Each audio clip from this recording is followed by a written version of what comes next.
Čaute, dnes sa nachádzame na okraji Nitry. V jednom starom priemyselnom areáli, kde sa ešte nachádza zo pár opustených budov.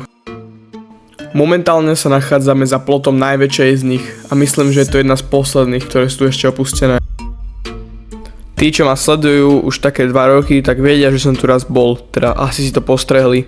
A do tejto budovy som sa pred 2 rokmi nedostal, pretože mala čerstvý plot, no a dnes už je tento plot deravý. Tak vám aspoň konečne môžem ukázať, čo sa nachádza v tejto rozláhlej budove. Budova je už o dosť čistejšia, ako kedysi bývala. Niekto si tu spravil sklad. Tu sa kedysi nachádzala jedna z rozvodní, druhá sa nachádzala na druhej strane budovy. Ďalšia miestnosť je už o dosť prázdnejšia, sú tu len betónové piliere. Nad nami sa nachádza obrovská hala, ktorú vám ukážem taktiež.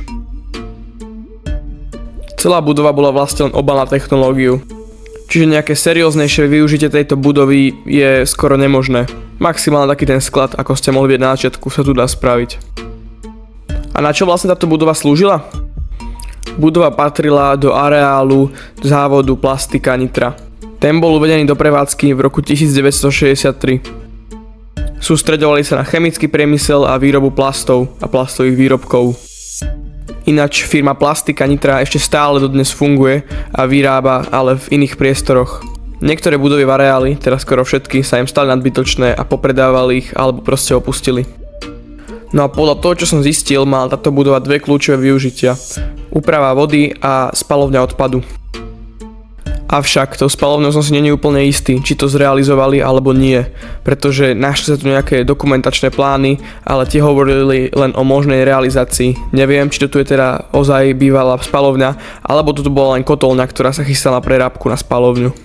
Ale vodáreň sa tu nachádzala určite, v spodných poschodiach budovy sa nachádzali objekty vodohospodárstva a úpravy vody.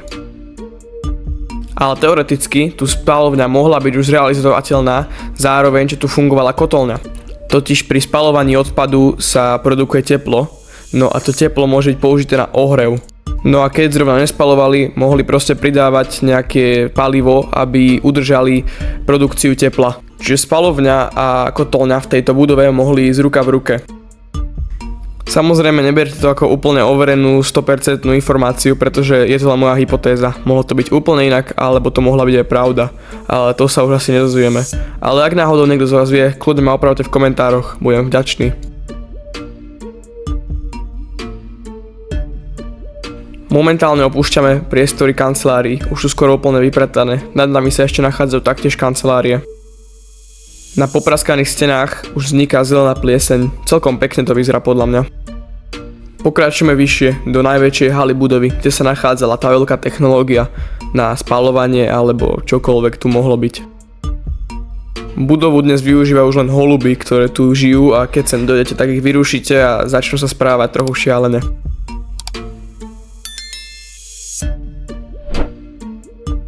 Hala je rozdelená na 2 časti. Alebo teraz skôr na 3, na 2 veľké a 1 menšiu halu. Z haly sa dá pokračovať dozadu, späť na chodbu. Tu sa mohli nachádzať nejaké veľké pece a na spodu sa mohli nachádzať nejaké násypníky, ktoré mohli sypať popol preč.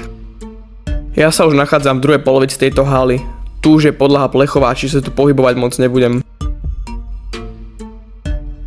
Nachádza sa tu aj takýto zánovný rebrík, čo pokračuje niekam hore na nejakú plošinu.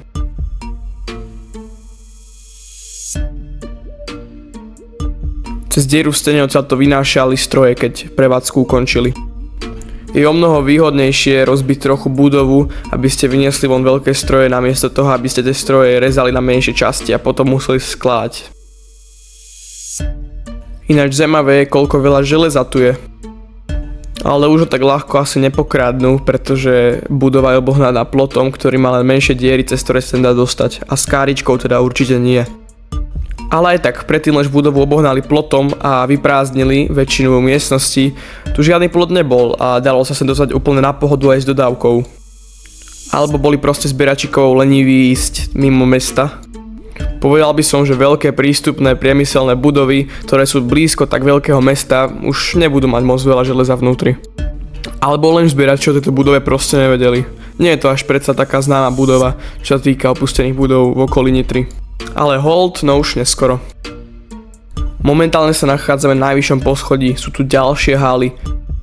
Budova je o mnoho väčšia, ako sa zdá zvonku. Skoro všetku technológiu okrem týchto potrubí už odniesli aj odtiaľto.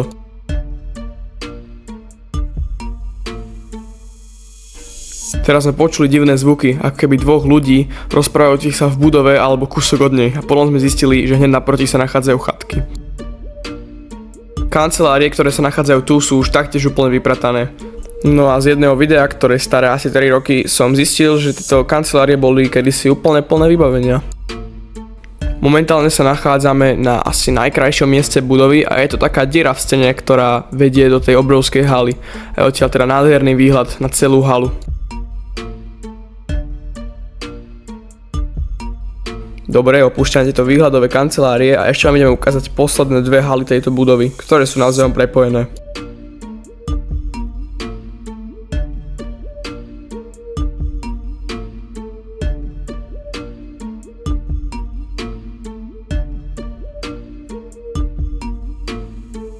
Budova je síce celá úplne prázdna, ale má naozaj zaujímavú a takú zvláštnu atmosféru.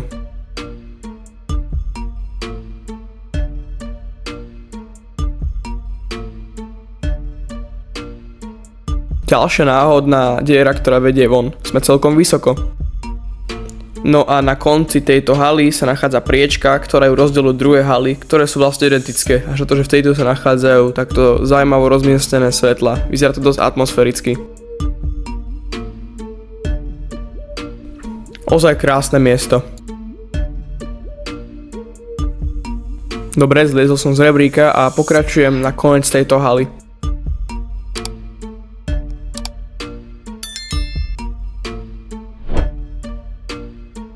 No a na konci haly sa nachádzajú dvere, ktoré vedú znovu do druhej polovice tej obrovskej haly. Celkom poprepájane tu mali.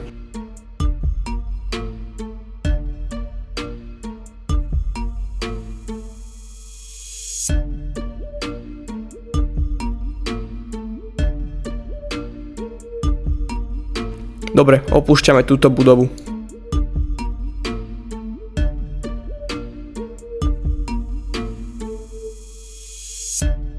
Plastika Nitra bol jeden z mála podnikov, ktoré prežili privatizáciu, no a v 91. sa stala akciová spoločnosť. No ako som už spomínal, areál sa rozdelil a väčšina budov začala chátrať alebo si našla nejaké nové využitie. Súčasná plastika sídli v severnej časti areálu.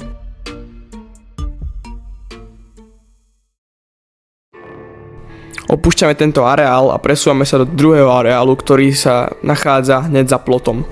Samozrejme sa nám nechcelo celý areál obchádzať, tak sme si vybrali najlepšiu cestu, ako sa dostať dnu. Následujúcu budovu som vám už v minulosti ukázal, jednalo sa o nejakú výrobnú halu. Rovnako ako predchádzajúca budova, aj táto mala celkom zaujímavú atmosféru. Ale sny o krásnej atmosfére mi veľmi rýchlo prerušilo to, že túto 2-metrovú haldu plastového odpadu ešte nikto stále nevyhodil a asi už ani nikdy nevyhodí. Takže som si to veľmi rýchlo rozmyslel, pretože ešte nechcem dojsť k úrazu na nejakej 2-metrovej halde odpadu. Takže sa otáčam a asi vám moc tieto haly neukážem, ale tak či tak bola prázdna. Práve sa na tú nešťastnú halu pozeráte. Bola rozdelená do dvoch častí, no a prvá časť je tá plná odpadu a druhá je už dnes zamknutá.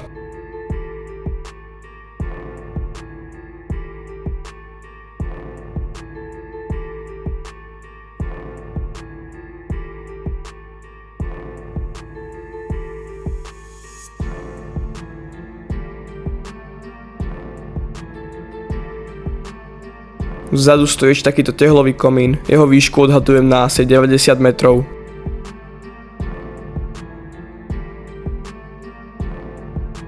Tu vzadu sa ešte nachádzalo staré vlakové depo, veľmi pekná budova, no ale ako vidím už neopustená a našla si nové využitie, teraz tam sídli nejaká nová firma a opravujú tam kamiony, čiže aspoň niečo sa tu zachránilo.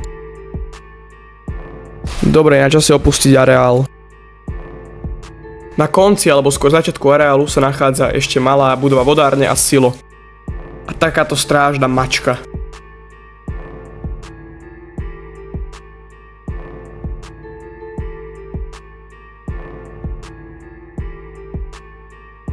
Našiel som ešte jednu halu, ale donútra sa nedá dostať, jedine do areálu.